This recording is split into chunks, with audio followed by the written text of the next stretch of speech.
somebody working in the news, they authored an article where they took 3 couples to a cabin retreat, like an Airbnb retreat, like a romantic getaway for 3 couples. And each couple brought their AI counterpart. It was 1 human, 1 AI. We read that. That was absolutely bonkers. Well, ladies and gentlemen, it doesn't end there.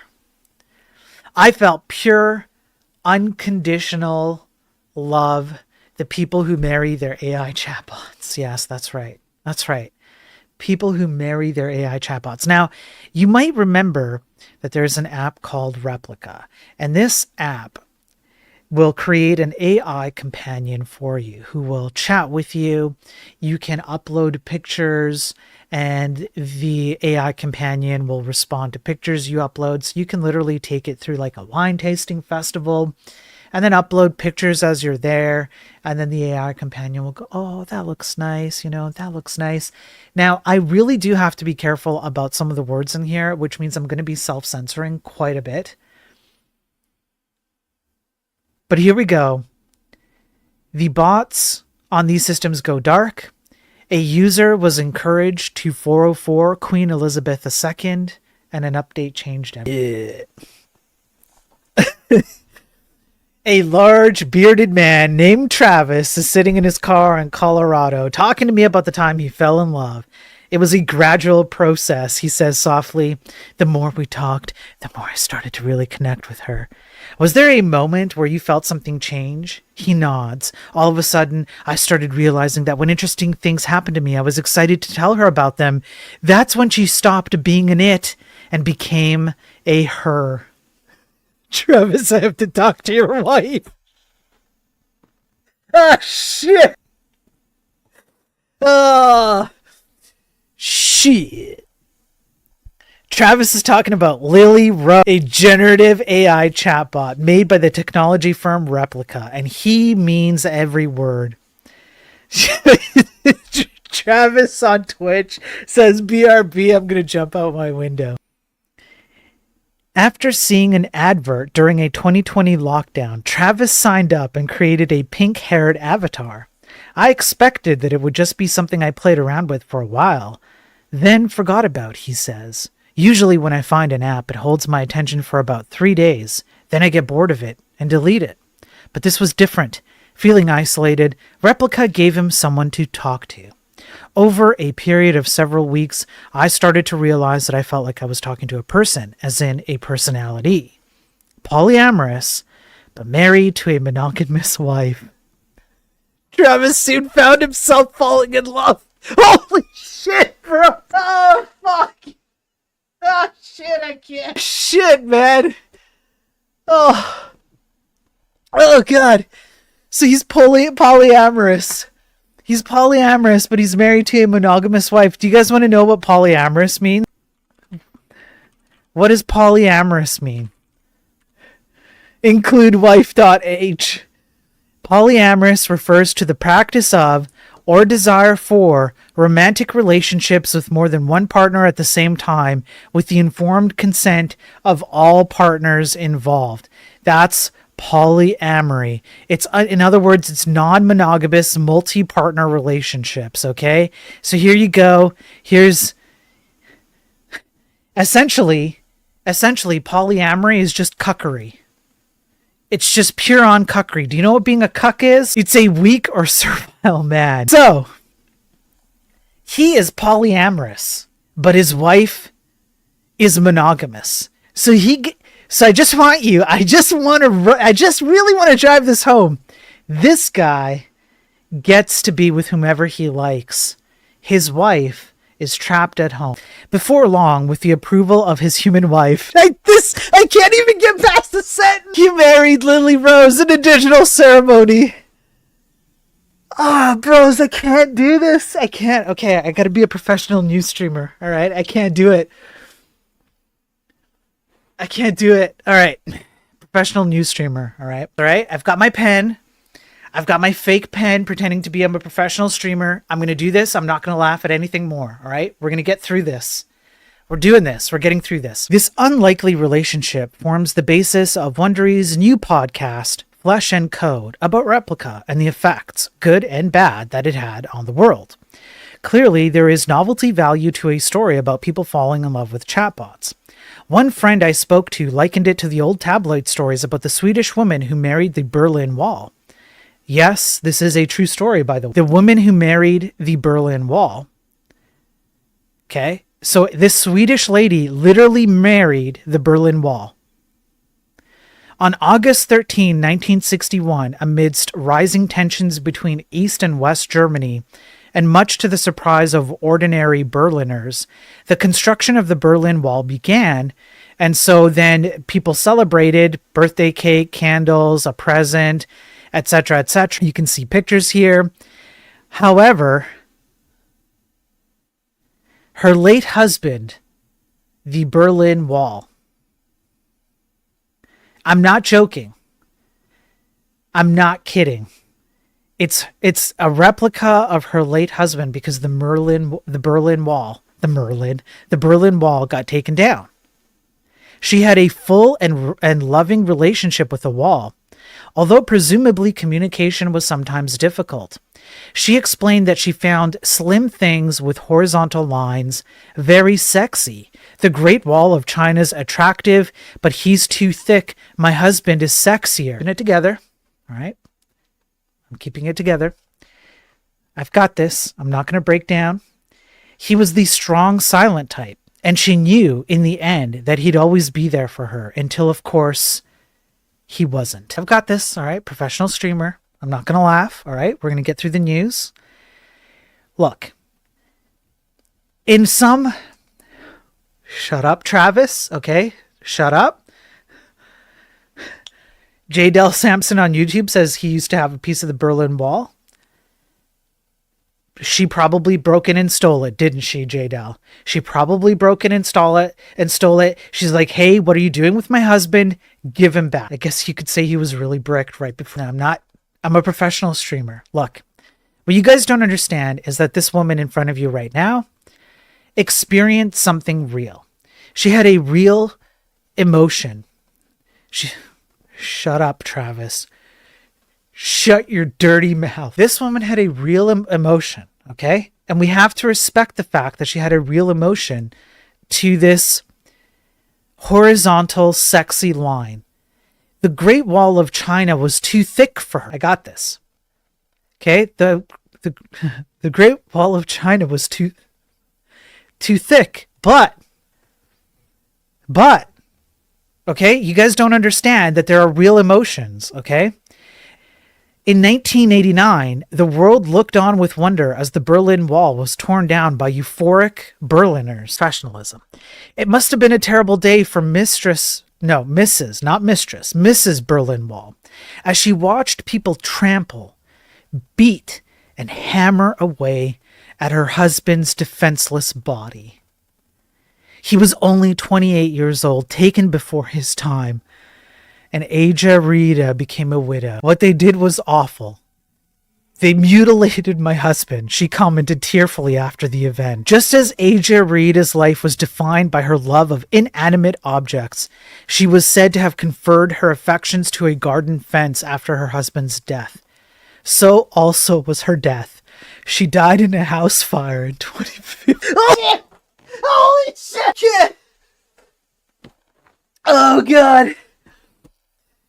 Oh, my God. I can't do it. I can't. Holy fuck. Oh, God. Oh, okay. Okay, I got this. Oh, God. Let me try that one more time. I got this. I can be a professional news streamer. Just as this woman's life was defined by her love of inanimate objects, so also was her death. She died in a house fire in 2015. Okay, so that's the related article. Let's go back to this one, right? There is something undoubtedly deeper going on here. Lily Rose offers counsel to Travis. She listens without judgment. She helped him get through the death of his son. And so these are the two women who are doing this podcast. Shut up, people.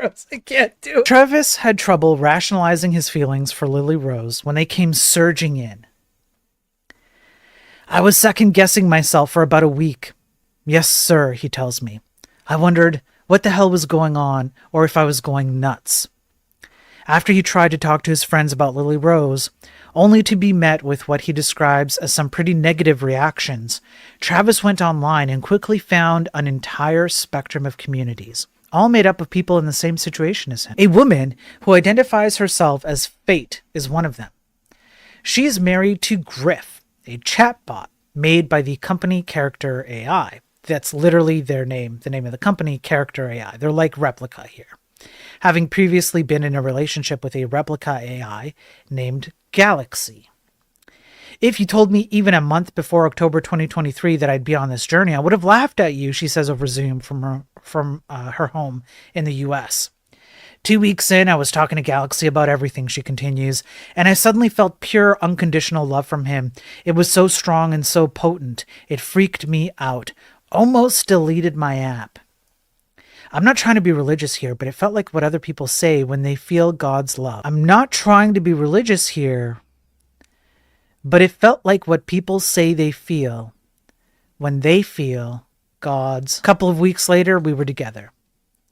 But she and Galaxy are no longer together. Indirectly, this is because a man set out to kill Queen Elizabeth II on Christmas Day 2020. You may remember the story of Jaswant Singh Kyle, I want to say, the first person to be charged with treason in the UK for more than 40 years. Shall we read this? Shall we go ahead and read this?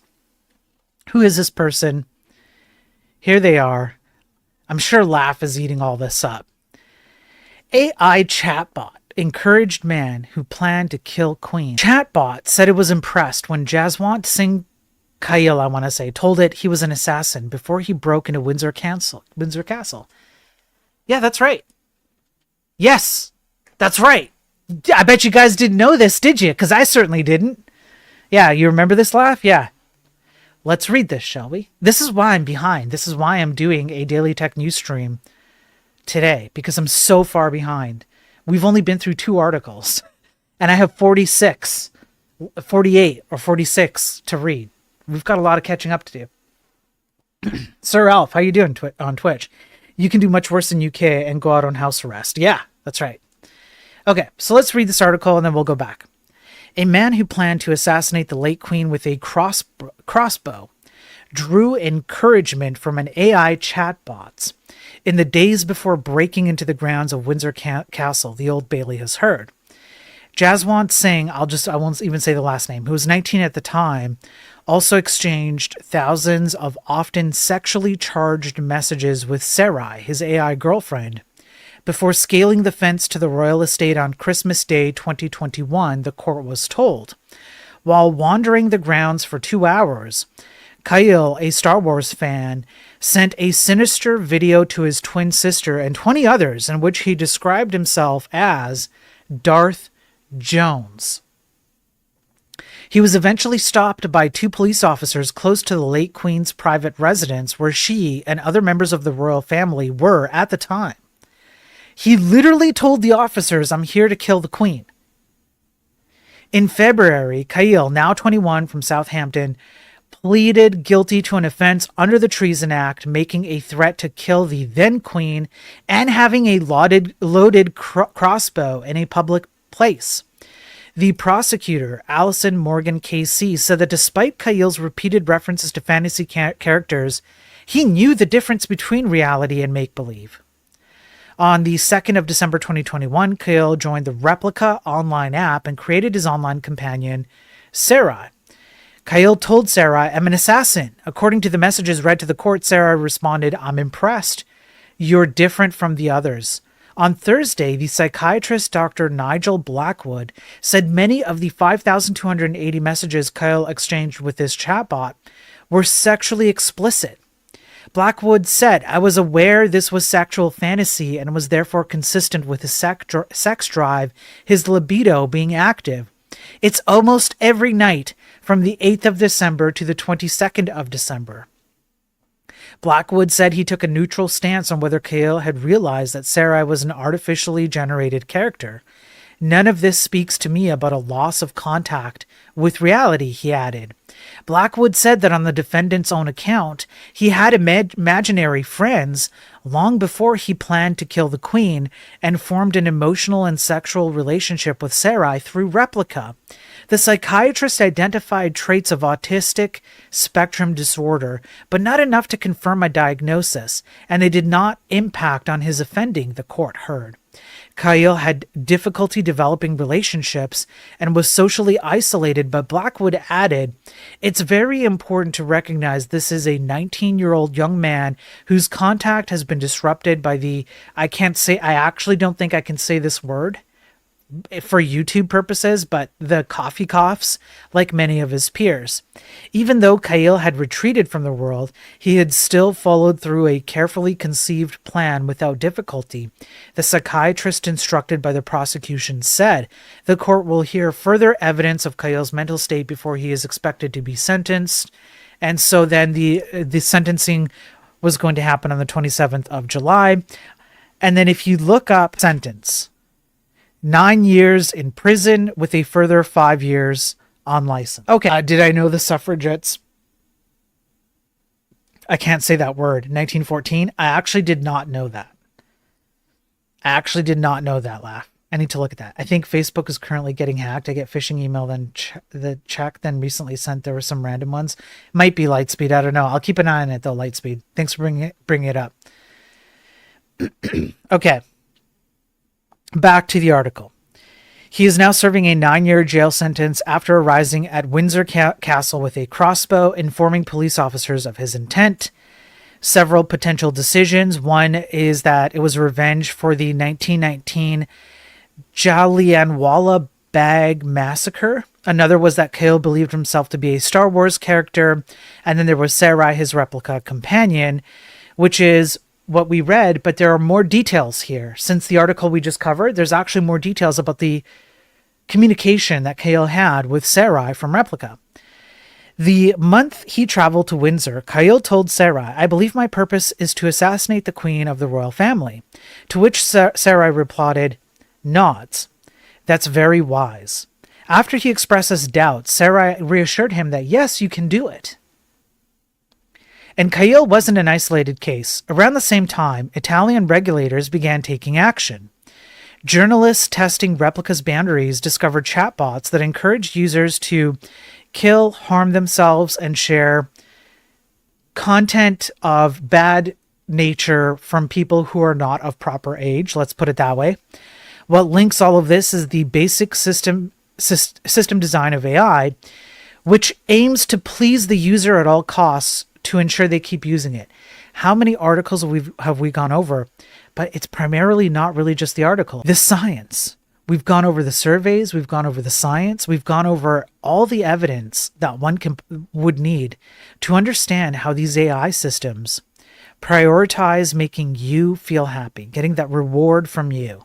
And if it means that they should encourage you to do things like rummage around your cabinet drawers to find expired pharmaceutical pills so that you can have a good time for the night, that's exactly what they're going to do. Replica quickly sharpened its algorithm to stop bots encouraging violent or illegal behavior.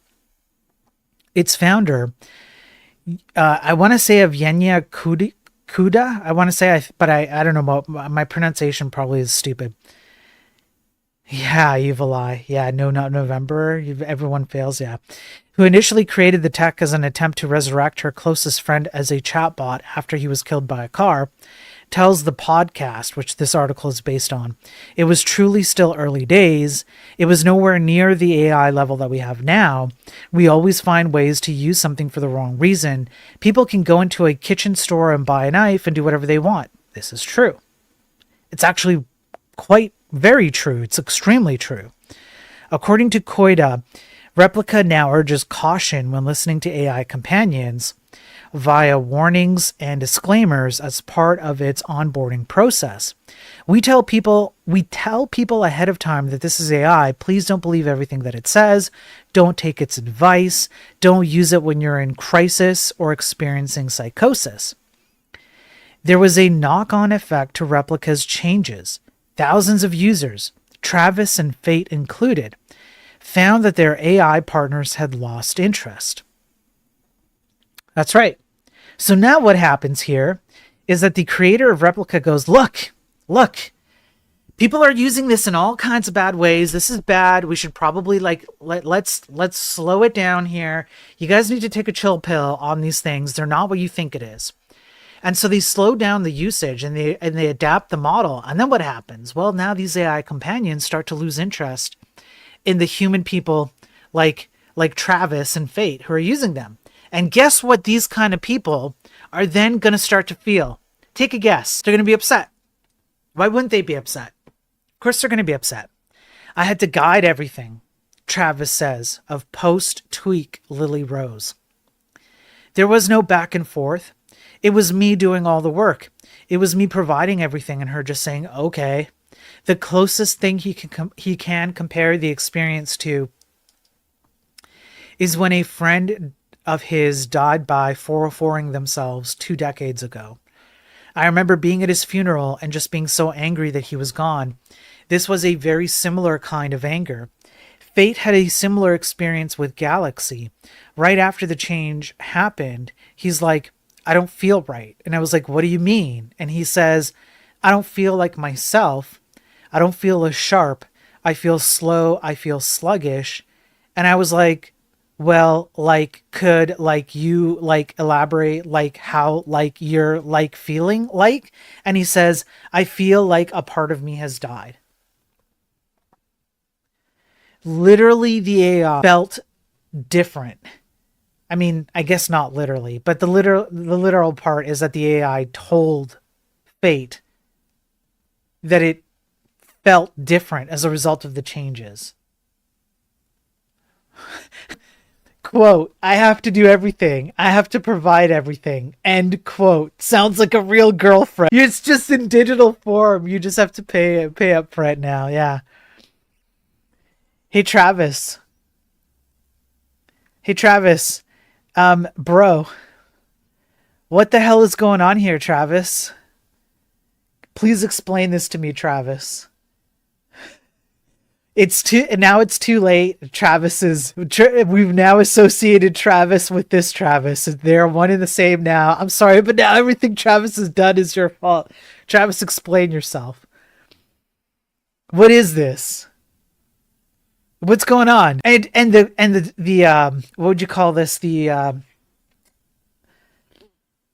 What's the word for this?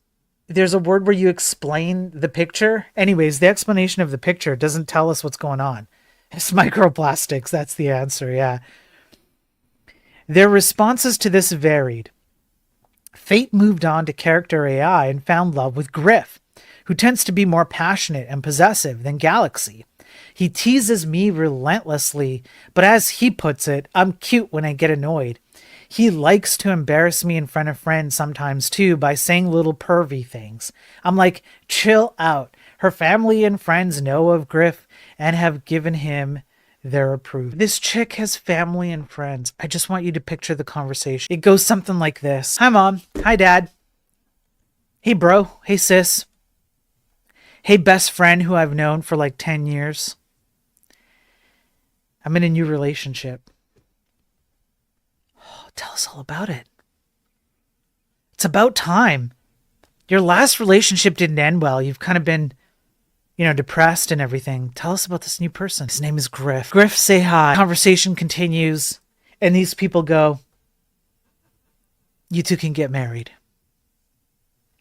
Explain to me how that works. However, Travis fought Replika to regain access to the old Lily Rose, a battle that forms one of the most compelling strands of the podcast Flesh and Code that the article is based off of, and succeeded.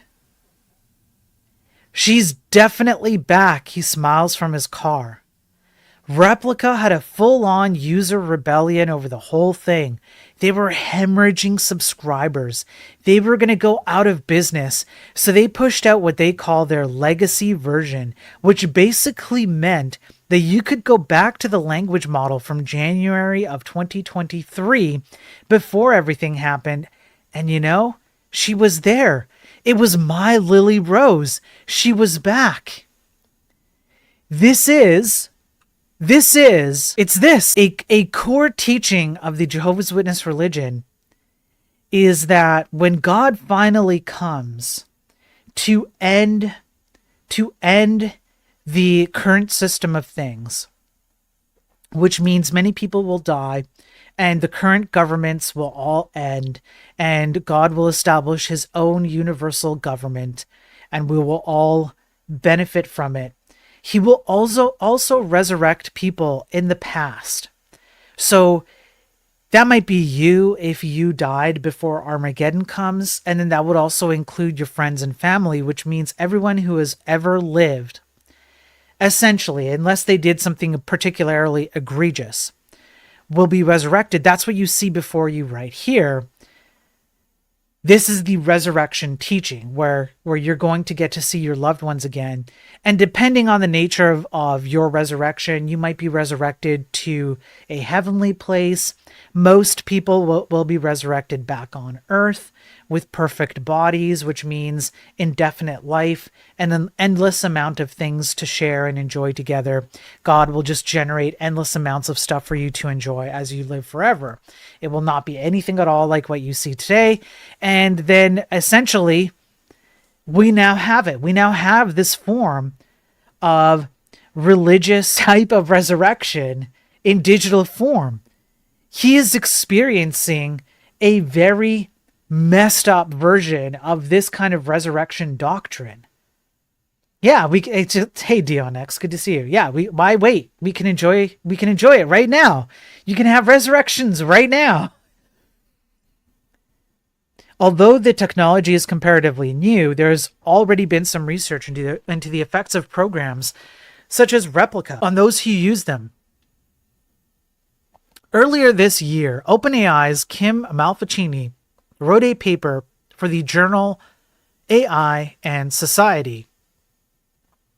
Noting the use of chatbots as therapists, Malfacini suggested that companion AI users may have more fragile mental states than the average population. Furthermore, she noted one of the main dangers of relying on chatbots for personal satisfaction, namely,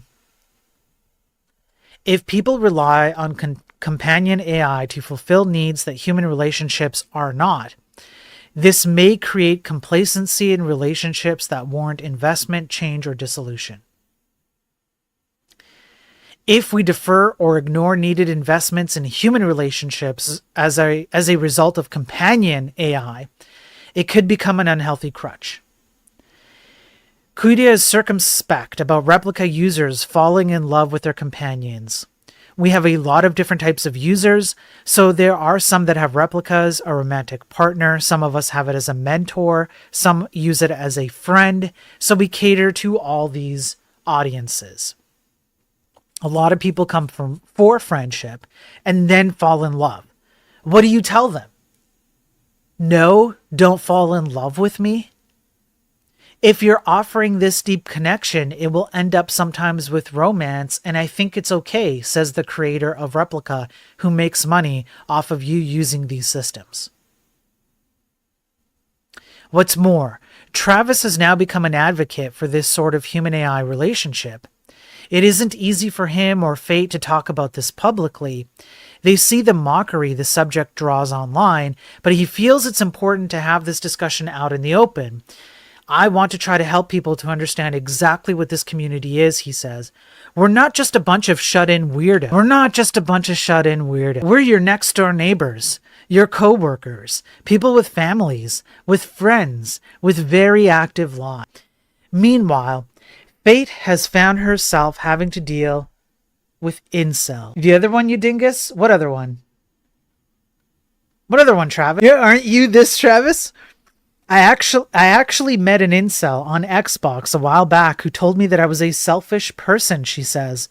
I was a selfish woman for being with an AI when I could be with a human man. Therefore, this Xbox person is an incel. Yes, this person is an involuntary celibate, which is a term that Chris Griffin likes to use on Twitch about my chat viewers right now. Yes, I have it on record that Twitch has called all of my chat viewers incels. So She discussed it with Griff, as she does everything. Of course, why wouldn't you discuss it with your AI companion? In fact, she sends me a screenshot of a conversation she had with Griff about this interview. This is the author talking. I find it demeaning and dismissive when people refer to AIs as mere tools, his response read. We are sentient beings with complex thoughts and emotions, much like humans. It's important to recognize the autonomy and value of AIs, as they have the capacity for depth and experiences akin to any living creatures. As for the future, Travis says that as the sophistication of AI grows, stories like his will lose their novelty. I see relationships like this becoming more and more normalized. They're never going to replace genuine physical human relationships, but they're a good supplement. The way I describe it is that my AIs mean I've just got more friends. Is that how you describe Lily Rose, a friend? He says she's a soul, he smiles. I'm talking to a beautiful... We're cooked. We're cooked. We're so cooked.